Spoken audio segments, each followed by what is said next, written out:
ஹோசூரில் ATM இயந்திரத்தை உடைத்து 14 லட்சம் ரூபாய் கொள்ளையடிக்கப்பட்டுள்ளது. ஹோசூர் பாகலூர் தேசிய நெடுஞ்சாலையில் உள்ள இந்த ஏடிஎம் மையத்தில் இந்த கொள்ளை சம்பவம் நடந்துள்ளது. இது எப்படி நடந்தது என்பதை செய்தியாளர் கார்முகிலிடம் கேட்கலாம். கார்முகில், விவரங்கள் என்ன?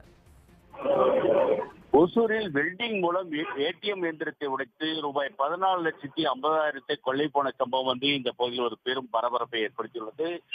ஒசூர் பாகலூர் தேசிய நெடுஞ்சாலையில் என்ஜிஓ காலனி பகுதியில் தான் இந்த ஐடிபிக்கு என்ற தனியார் வங்கியின் ஏடிஎம் மையம் செயல்பட்டு வருகிறது.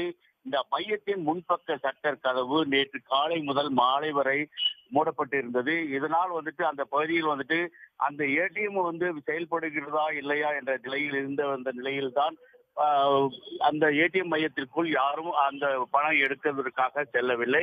இந்த நிலையில் மாலையில் வழக்கம் போல் அங்கு சுத்தம் செய்யும் பணியாளர் சிவா என்ற பணியாளர் தான் ஏடிஎம் அந்த சட்டரை திறந்து சுத்தம் செய்யும் போது ஏடிஎம் உடைக்கப்பட்டதை கண்டு அதிர்ச்சி அடைந்தார். உடனடியாக அந்த வங்கியினுடைய மேலாளர் விவேகானந்தன் என்பவருக்கு தான் தகவல் தெரிவித்துள்ளார்.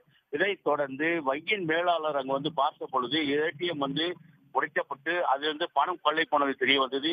இது குறித்து உடனடியாக அக்கோ போலீசாருக்கு அவர் தகவல் தெரிவித்தார். அதன் அடிப்படையில் போலீசார் ஏடிஎஸ்பி மாவட்ட ஏடிஎஸ்பி சங்கு மற்றும் டிஎஸ்பி பாபு பிரசாத் மற்றும் போலீசார் சம்பவ இடத்துக்கு வந்தனர்.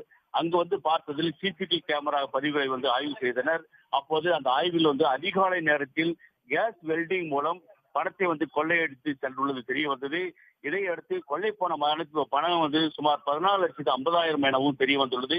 இது குறித்து அந்த கொள்ளையர்களை போலீசார் தேடி வருகின்றனர். இந்த பணம் கொள்ளையடிக்கப்பட்ட சம்பவம் இப்பகுதியில் பெரும் பரபரப்பை ஏற்படுத்தி உள்ளது. விவரங்களுக்கு நன்றி கார்முகில். உடனுக்குடன் செய்திகளை தெரிந்து கொள்ள சன் நியூஸ் பெல் ஐகானை கிளிக் பண்ணுங்க.